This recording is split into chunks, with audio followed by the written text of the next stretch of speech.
E aí, gente, tudo bem? Sejam bem-vindos a mais uma aula de Egito Antigo. Hoje a gente vai estudar Arigato Sayonara Egito, entenderam a referência? Esse meme aí da internet. Eu sei. Olha só, gente, vamos lá, não teve graça nenhuma, mas tudo bem, mas a referência é engraçada. Enfim, vamos lá falar de Egito Antigo. Vamos falar então hoje sobre cultura egípcia. Eu sou o professor Pedro Renol, professor de História. E vamos lá, vamos começar.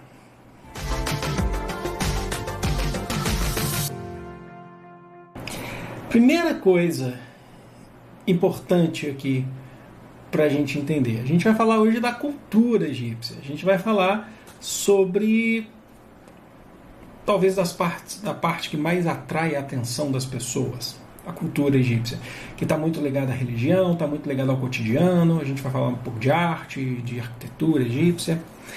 Então vamos lá, sem enrolação. Primeira coisa que a gente precisa saber aqui sobre o Egito é sobre a escrita. Qual é a escrita utilizada no Egito Antigo?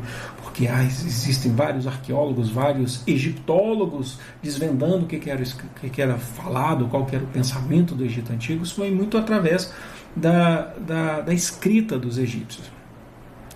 A começar que essa escrita, ela geralmente no Egito, ela é acessível apenas para a alta sociedade. Pessoas como camponeses, às vezes construtores e comerciantes mais simples, eles não tinham acesso a locais com escritas e muito menos às vezes sabendo o que se tratava essas escritas. Certo? Então a gente está falando de algo mais elitizado no Egito Antigo. Só que existem algumas escritas, não existe uma civilização que durou mais, um império que durou mais de 3.000 anos, logicamente que as coisas podem mudar. Aqui eu trouxe dois dos maiores exemplos para vocês dessa escrita.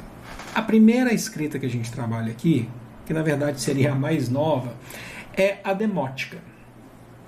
É uma escrita com representações abstratas e ela parece mais uma letra cursiva que a gente tem hoje, certo?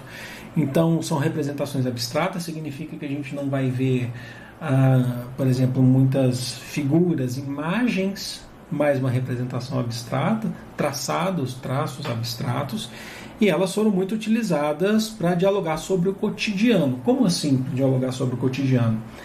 Por exemplo, um aviso, uma informação em determinado local do Egito Antigo, ou, por exemplo, vou dar um exemplo para vocês importante. Chegou num determinado momento ali no Rio Nilo, que há uma região no Rio Nilo que tem muitos crocodilos. Então ali você tem um aviso, é no cotidiano, local com mais crocodilos, tome cuidado, por aí vai. Ou até mesmo depois para escrever correspondências entre as pessoas.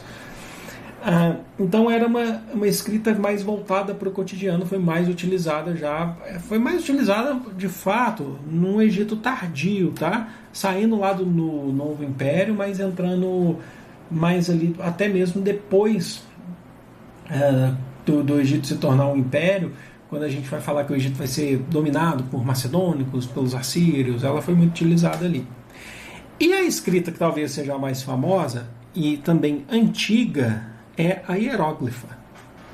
A escrita hieróglifa, que aí a gente já está falando de representações pictográficas, mais comuns em templos e pirâmides. É como se fosse aquela escrita clássica, ou aquela escrita que hoje a gente falaria uma escrita romantizada, dos antigos, uma língua dos antigos. Ela continuou sendo escrita durante muito tempo no Império, na civilização egípcia, mas ela era mais voltada para sacerdotes, para pessoas mais próximas do faraó, que é o imperador, como a gente já falou aqui. Mas ela não é a linguagem mais popular, se a gente se é que a gente pode dizer assim, no Egito Antigo. A demótica, ela é um pouco mais popular, apesar de ser voltada mais para um grupo determinado de pessoas, tudo bem? Aqui, a gente tem um exemplo, na verdade eu vou colocar aqui já direto, a gente já tem dois exemplos. Na esquerda, a gente tem um exemplo da escrita demótica, vocês podem perceber que parece mais uma letra cursiva, e ela é abstrata. Não dá, você não vai falar, isso tem forma de quê? Disso, daquilo. Não. Elas não são pictográficas, né, como é a hieróglifa. Do lado direito a gente tem a hieróglifa, que aí, por exemplo, você consegue identificar pássaros, dá para identificar pessoas, olhos. Essa é a hieróglifa, essa é a famosa, né, que fala, nossa, quando os egiptólogos precisam desvendar essa escrita hieróglifa e tal. Ela é mais antiga. Na que vocês estão vendo aqui, que é essa aqui que eu falei para vocês que é a demótica, essa fotografia vem de um documento importante do Egito Antigo, que é a Pedra Rosada, que foi um documento escrito, certo? Que é uma pedra, de fato, que foi grafada, se eu não me engano, foi pelo já o faraó Ptolomeu, já no período do Antigo Tardio, tá? Depois dos tempos do Império, já com o Egito sendo dominado pela Macedônia, por aí vai, daí para frente. Mas a Pedra Rosada, ela é escrita em outras línguas também. É uma pedra que fala das informações sobre o Ptolomeu, mas que tem ali nessa pedra você tem uma parte que é escrita em demótica, hieróglifa, e outras escritas egípcias também, para vocês terem noção. Então, lembrando, a escrita egípcia ela era de pouco acesso para a população em geral, tudo bem? O que mais que a gente tem aí, gente? Vamos falar de arte agora, que eu gosto muito, é uma parte que eu amo. Vamos lá. A arte egípcia, que todo mundo conhece, pelo menos visualmente, ela geralmente era feita em templos ou em prédios públicos. Lembra do modo de produção asiático, o faraó centralizando o poder? Então, também essa arte era meio que destinada às pessoas mais poderosas. Os artesãos, os arquitetos que faziam os monumentos, os artistas. Isso mudou um pouco depois, só lá na frente, quando o Egito chega lá na 18ª dinastia, já no Novo Império, na dinastia de Akhenaton, ele começa a falar assim, vocês podem ter um pouco mais de liberdade. Mas isso vai ser só no Novo Império. Na verdade, ali a gente vai ter inclusive a utilização da lei da frontalidade. O que é isso? Tronco virado para frente e os membros retratados de forma lateral. É aquela famosa, vou tentar fazer um aqui para vocês verem. Você fica aqui, ó. Não posso sair do quadro aqui, ó. O tronco para frente, rosto para o lado. Foi. Sim, mas agora imagina isso num corpo inteiro. É isso que eu estou querendo dizer, tá bom? Olha só. Então, como eu falei para vocês, geralmente há uma exaltação do faraó, entidades religiosas e o cotidiano. Mas você fala assim, poxa, mas não... Então, se tinha o cotidiano, não tem importância. Então, qual que é?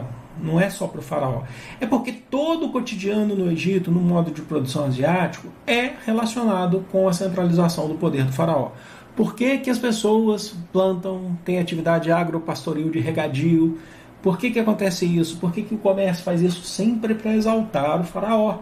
Sempre para crescer, fazer o Egito antigo, que aos olhos do faraó. O faraó é a própria representatividade do Egito, tá bom? Então guardem bem isso. Aqui então só algumas imagens para vocês então dessa ideia da lei da frontalidade. Aqui a gente tem, a gente vai falar de religião já, mas a gente já tem aqui um processo de embalsamamento. Aqui, tanto é que a figura de Anubis aqui do lado, de um faraó, mas eu quero que vocês reparem na lei da frontalidade. Não há uma preocupação com um segundo plano na arte egípcia. Tá? Essa preocupação ela só vai começar a existir um pouco maior quando a gente entrar nos tempos clássicos de Grécia e de Roma. Mas você quer saber mesmo onde que a arte vai ter uma preocupação de segundo plano? Quando eu falo segundo plano, você aqui uma figura em primeiro plano, e o segundo plano seria, então, uma montanha lá atrás. Algumas obras do Egito até tem isso, mas você percebe que elas são muito chapadas. A gente só vai ter essa preocupação mesmo quando chegar na Idade Moderna, no final da Idade Média, início da Moderna, chegando ali naquela passagem do Renascimento, tá bom? Então é muito legal que vocês saibam disso também. Aqui, mais um exemplo da lei da frontalidade, representatividade de faraó também. Repara que ele está sentado de lado para a gente, mas o tronco, é melhor fazer assim, o tronco está para frente, e ele está aqui, mexendo nas coisas aqui, tá vendo? Difícil fazer isso, viu? Dói o corpo. Outra aí, aqui uma representatividade, é claro que as imagens às vezes elas são desgastadas com o tempo, tá? Pintadas em paredes, né? Afrescos, a figura do próprio faraó, ou os filhos do faraó num processo de caça, desde os tempos do Egito Antigo, geralmente os grandes nobres faraós eles iam para caça e depois se tornou inclusive um hábito no novo império, quando a gente começou a falar, por exemplo, de Tutankhamon, que o faraó também ele era uma figura que representava a guerra, então ele também ia para a guerra. Então às vezes é comum a gente achar obras de arte do faraó caçando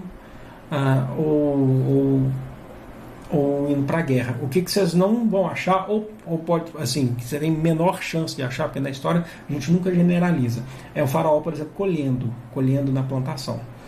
Tá? Isso cabia, já era uma função específica dos próprios camponeses. Tudo bem? Aqui uma imagem para mostrar um pouquinho da arquitetura também de um templo, para vocês que viram a nossa última aula quando a gente fala dos templos, que os templos substituem as pirâmides, porque os templos, inclusive, eles são, além de túmulos, locais de reza, de oração, eles também são fácil acesso ao público. Então, a partir do período lá do Médio Império Egípcio, eles passam a ser a maior realidade, deixando as pirâmides de lado, tudo bem? E são gigantescos também. Agora vamos lá falar de religião. Eu quero uma coisa importante.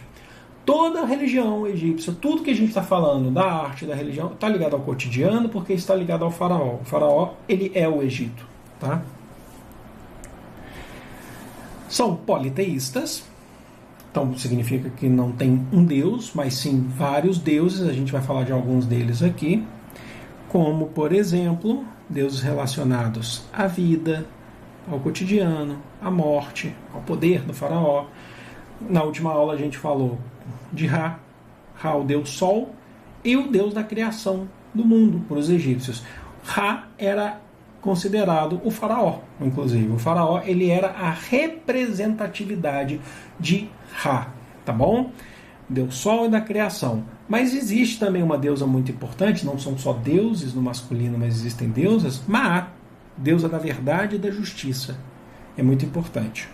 Osíris é o deus da morte. Depois que morrer, você vai encontrar Osíris. E Anubis é o rei da passagem da vida para a morte. É o deus, da mumificação. Se eu falei rei agora, esqueça. É Deus da mumificação, que prepara o corpo para a morte. Tá? Olha só que interessante. Os egípcios, vamos ligar isso ao cotidiano, tá?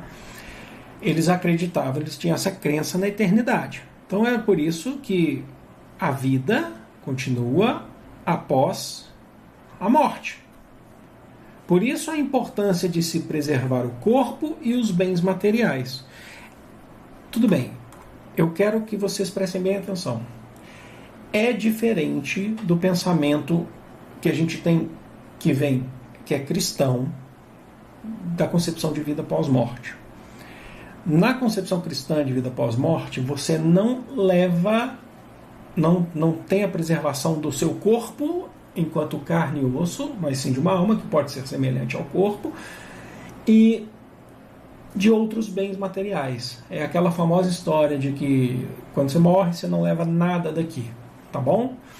Os egípcios eles pensavam diferente. Da maneira que você faleceu, você está indo para esse outro mundo continuar a sua vida. Então, se eu morri com dor de cabeça, na vida pós-morte, eu estarei com dor de cabeça. Eu inicio ela com dor de cabeça. Se o faraó ele tem vários criados em volta dele,